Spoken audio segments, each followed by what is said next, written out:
ODD here. What's up, everybody? Though this video applies to all professional sports, I want to focus on the NFL. I know that the video thumbnail that I made is probably overly dramatic for those with the wrong idea of what the Illuminati actually is. The documented order from 1776 may be long gone, maybe not. Another group may or may not have hijacked the name and changed the goals of the organization. One thing is for sure, the Illuminati does exist as it's referred to today by many conspiracists, including myself. Being that the Illuminati is a blanket term for several secret societies, wealthy, powerful, and influential organizations and people, all of which have a much greater potential to be privy to certain knowledge and information that the average person just does not. You both were members of Skull and Bones, a secret society at Yale. What does that tell us? Not much, because it's a secret. I don't blame people for not believing in it. Not only have we been conditioned since birth, but many conspiracists are no good at defending this subject, and a lot of their methods for convincing others are ineffective for whatever reason, like lack of research or the inability to express oneself properly. Another thing I'd like to say before we get started is that this video is not to bash on NFL fans. One of my best friends is so obsessed with the Denver Broncos, he may as well be the Barrel Man, a fan so dedicated that the NFL made a bobblehead for him. However, I'm not fond of the NFL whatsoever. I mean, I used to be, but now I just want to see them exposed. And if that pisses you off, then so be it. I would suppose that there's only so much you could teach somebody that's utterly fascinated by grown men throwing and catching a ball. If you're still with me, let's get into it. Bread and circuses. The phrase is used to describe the generation or creation of public approval, not through exemplary or excellent public service or public policy, but through diversion, distraction, or the mere satisfaction of the immediate shallow requirements of the populace. This phrase was used by a Roman writer to deplore the declining heroism of the Romans after the Roman Republic ceased to exist and the Roman Empire began. Two things only the people anxiously desire: bread and circuses. The government kept the Roman populace happy by distributing free food and staging huge spectacles. During the reign of Claudius, there were 159 official holidays on the Roman calendar, a reality that's not conducive for productivity. Idle time and poverty are two ingredients that fuel crime. As a result, the emperors sought ways to keep the masses entertained. They turned increasingly to sport. Roman leaders used sport activities to train soldiers and provide the masses with entertainment spectacles. For the Romans, sports became a show, a dramatic event staged for the purpose of diversion. Rome's citizens had become lazy. They had transformed into a nation of spectators, more content with watching other people play sports and athletics than performing such activities themselves. It could be argued that the United States has become a nation of spectators, much like in ancient Rome. Another thing that I found interesting, on the next page it says, during a halftime or a lunch break, executions would be performed against those convicted of capital offenses. Burning at the stake or crucifixion was a common method of execution. These also served to entertain the Roman spectators. The creation of American football. On November 6th, 1869, Rutgers and Princeton played what was billed as the first college football game. However, it wasn't until the 1880s that a great rugby player from Yale, Walter Camp, pioneered rules changes that slowly transformed rugby into the new game of American football. Walter was a skull and bones. If you do a quick search on him, you'll find a few other names of people that helped create American football. Those names are Amos Alonzo Stagg, Pop Warner, and Fielding Yost, all of which either belong to Skull and Bones or Freemasons. According to another video on YouTube, link is in the description, after the NFL was created in 1922, most, if not all of the earliest franchises had strong ties to the horse race industry and gambling. That seems nothing less than common sense. I would love a smoking gun, but seriously, rich people trying to get richer? Common sense. I did find that Burt Bell was a Phi Kappa Sigma, which is another Skull and Bones type fraternity. Here's a card from the Illuminati card game. Whether or not the creators of the game meant to expose truths and accurately portray catastrophic events is up for debate, but a lot of the cards are dead on, and this one is no different. In the game, the card is used to gain control over another group by using distraction. In reality, these things are going on. We sit and watch numerous amounts of these 3-hour events while bigger and much more important things are going on all around us. Types of things that will prove crucial to the freedoms and well-being of ourselves and our loved ones. Have you guys noticed the upheaval in political structure in the NFL? Getting into a stadium is now like going through the TSA at the airport. Pink uniforms for breast cancer, but nothing about prostate cancer? I'm sure this helps recruit a bigger female fan base. Not only that, but the money generated by the NFL during Breast Cancer Awareness Month is astounding, and only 5% goes to finding a cure. After the Sandy Hook drill in 2012, the NFL became shrill gun control advocates. And here, I can't find any solid evidence, but it's clear that the NFL stadiums can and will be used as FEMA camps, along with any other major sports facilities. In 2011, Hank Williams Jr., the Monday Night Football song guy, was permanently dropped by the NFL 3 days after he referred to Hitler while talking about President Obama. Before that, Hank's song was used in every Monday Night Football game since 1989. Come to think of it, Obama and Hitler do share many striking similarities. Please do a little bit of research before you start foaming out of your mouth. American Wars and the Patriots. I find it strange that each time America kicks off a war after the new millennium, the Patriots win the Super Bowl. 2001, the owners of the Twin Towers and other really rich people destroyed their own shit, killing thousands of people, blamed Afghanistan, and invaded their country, followed by the Patriots winning the Super Bowl in 2002. In 2003, the US started it up with Iraq, followed by the Patriots winning the Super Bowl in 2004. In 2004, America went to war with northern Pakistan, followed by the Patriots winning the Super Bowl in 2005. In 2014, we started going at it with the Islamic State of Iraq and the Levant, or ISIL, as President Obama likes to say. Followed by, you guessed it, the Pats winning the Super Bowl in 2015, dubbing them America's team all over the media, even though the most recent NFL poll shows otherwise, and fan votes don't even match that. In the 2002 Super Bowl right after 9/11, George H.W. Bush flipped the coin and became the first president past or present to do so in person. U2 performed the halftime show, and that's only more revealing being that Bono has obviously been illuminated. He has ties with royalty and many powerful people all over the world. He pretty much spends most of his time running in political circles, just kicking it with warmongers, liars, and people that openly aspire to depopulation. Here's George H.W. Bush at the 2004 Patriots Super Bowl as well, not flipping a coin this time. But here he is flipping the coin at the 2012 Texans-Bills game, again in 2012 at the Texans-Titans game. Here's Bush Jr. flipping a coin at the 2009 inaugural game between the Giants and the Cowboys. Here he is again on September 11th, 2011, 10 years exactly after 9/11, flipping the coin for the Cowboys and the Jets. And one more thing I found from 2013 at a Texans-Raiders game. What's up with presidents and the NFL? They are all cut from the same cloth. Political leaders shouldn't be this involved. It only tells me one thing. They are helping people become even more enthralled by the idea of grown men throwing and catching a ball. Bob Kraft, owner of the Patriots, publicly gifted George Bush in 2004 and 2005 with the #1 jersey. Halftime shows after the new millennium started getting really wild. The Janet Jackson incident became one of the biggest news stories America has ever seen, going on to break 2 Guinness World Records. It makes me terribly curious why America takes the bait every time. The Janet Jackson thing was on purpose and for a reason, to divert our attention. That year, not only did we kick off a war with Pakistan, but we had the Abu Ghraib scandal, where American soldiers were taking happy pictures with dead bodies while torturing living people and others. This shit makes me sick. I feel a fire burning inside of me when I look at these photos. I'm not the only one. When folks started getting upset about this is what they give us.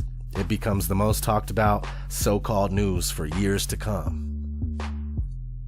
And of course we have mucho Illuminati symbolism in a few of the following halftime shows.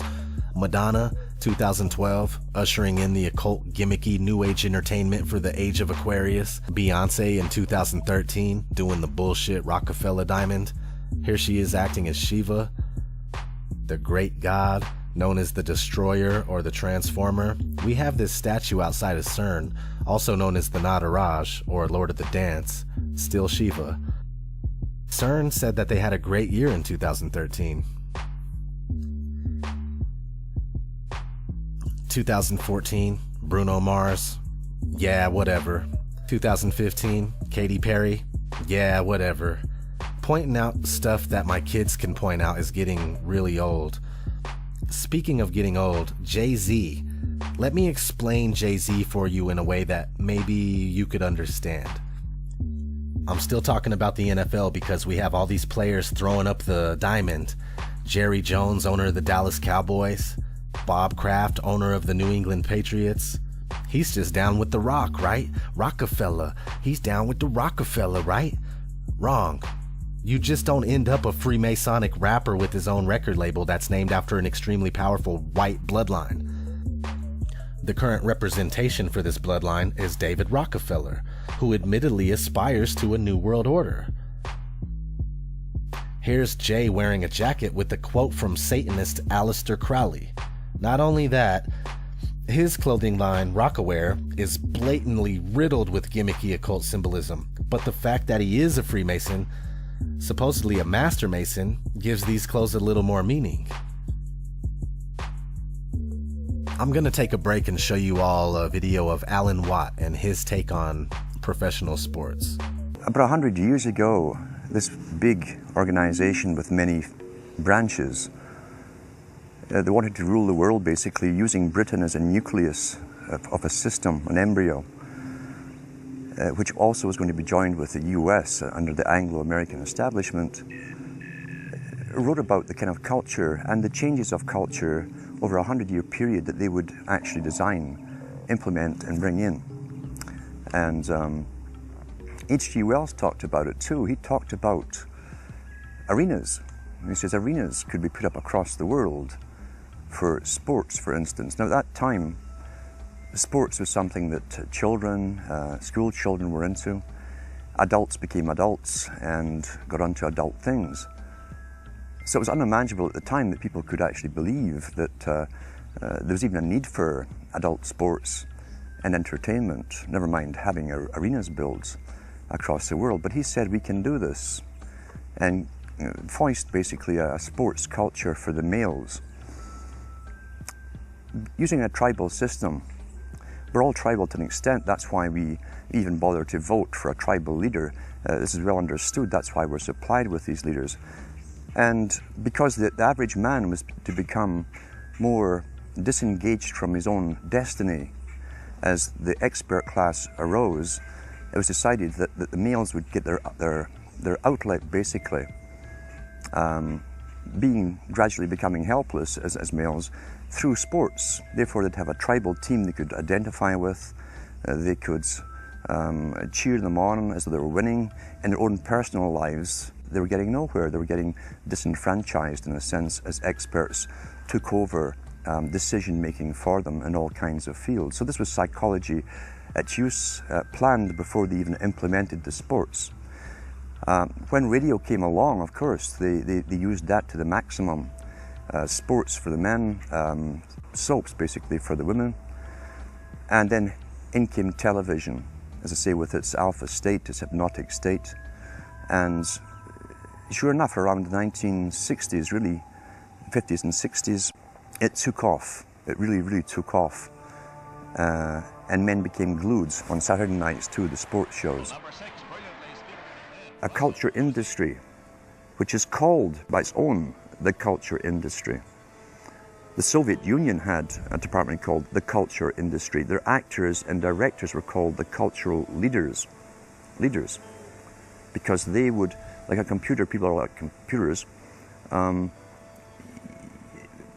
you have to do is keep giving them new updates every so often, and you can change an entire country or a nation or a block of nations who are all getting the same upgrades at the same time. A game for tribal males. I've noticed my whole life that fans of opposing teams are willing to brutalize each other for no reason. I say no reason, but they would say, "Don't talk shit about my team," or "My team is losing so I'm mad and I want to fight." Like I said, no reason. The team is not theirs, and the team doesn't give one shit about them. Here's some guys bad-mouthing the opposing team at a game. The following year, one of the players went on to play for the Raiders. It's just an easy job and some money to those guys. And it's actual feelings to you, to everybody else. It's sad. Grown people all over the world act like this. I don't know where you live, but in Denver, I'm weirded out by the football mascot, which is just a white horse or a pale horse. I just think it's odd because we have another horse that looks like a demon outside of our airport, and he's in the same pose. And here's a cover of a book called The Montauk Project. It's about time travel experiments, and that horse is in the same pose too. I know it ain't nothing, I'm just pointing it out, okay? Katy Perry's song Dark Horse, where she asks over and over if you're ready for a perfect storm. Here we got Miley Cyrus posing naked on a horse. There's something to these horses. I believe that there is more to the horses in Colorado, though. The airport was built or funded by Freemasons. John Elway is a lifetime member of the Masons. No, I don't think all Freemasons are bad, probably just the rich ones, or a group within a group of those guys. I have a friend who joined the Masons, and he swears up and down that there's no conspiracy. I trust that he believes that, but I told him that there's no way an average community Freemason is going to be let in on the game. Never mind all that. I have a few more things to go over. Storylines, whether good or bad, pay attention. Or don't. I'd recommend you don't, but it's all to hype the NFL only. They have over-sensationalized and heavily dramatic, drawn-out, scripted storylines, and you could just tell, man. I mean, I really can't prove it, but come on, it's obvious. They verse family members in the Super Bowl, friends, ex-teammates. They make it to where people want to watch this shit like it's some sort of dramatic TV reality show. I'm not going to dig anything up for this one because I would never finish the video. There's just too much out there. I'm not the only one that feels this way. Let's listen to a few others, even sports fans, that are stressing the same point. Basically put, the NFL is controlled, all of television is controlled by the Illuminati. Steve Bornstein, CEO of the NFL Network, president of ESPN, he is a well-known Illuminatist. CBS president, Illuminati.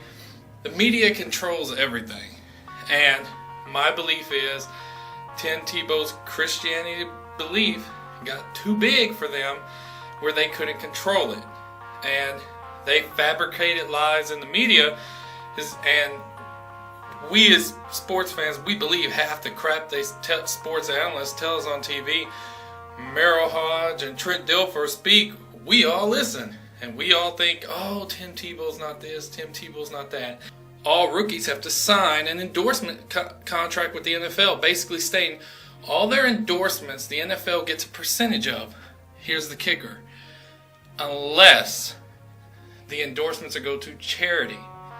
The percentage of Tim Tebow's endorsements didn't go to the NFL. All of them went to charity. He put that in his contract. What does that show the NFL? They're not going to make any money off of Tim Tebow. None. They make jersey sales, but all his endorsements and stuff, they all went to his charities. Now, speaking of charities, it never gets brought up. The dude has opened 12 hospitals across the world. Year 2012 alone, he raised over $100 million for charities across the world. Doesn't get brought up. You never hear it. Here is the other big kicker. It's his little Tebowing thing. He trademarked it. He did sign a contract with Nike. Nike and the NFL wanted to make money off the Tebowing thing. He refused. He said if any money's made off of it, it goes to charity. Didn't make the NFL and Nike too happy because Tebowing became really, really popular. And Christianity isn't what the Illuminati wants. People can say, oh, he doesn't know how to throw this and that. But there's a bigger picture that people don't see. You are dealing with a motherfucking illusion. You're not dealing with no real game, people. You're not dealing with no real game. If you don't wake up and realize that this shit is WWE, bullshit ass, scripted ass bullshit, if you don't realize this stuff is all about casino money, broadcasting network money, and NFL owner money, if you don't realize it's about those three things, you're gonna have to run, you gay ass, homosexual ass, Freemason ass, Satan worshiping ass NFL owners gonna have to run that shit by somebody else, cause I'm not buying it. What's going on, YouTube? I don't normally make videos about sports because I don't watch sports anymore. For a while now, I haven't watched sports. I look at sports like I look at Hollywood and the music industry, and I believe in my heart that sports is fixed in a way that the average person can't understand it. If the NFL isn't fixed, why do most sports associations have the same style logo? There is no official agency that oversees the creation of these logos. If the NFL isn't fixed, why is the referee selection process for the Super Bowl so upsetting and highly questionable? If the NFL isn't fixed, why do the 32 teams recognize themselves as one entity and split 75% or more of the total annual income? Something is definitely wrong with the NFL, and I think it's Peyton Manning's forehead. Thanks for watching, everybody. We'll see you next time.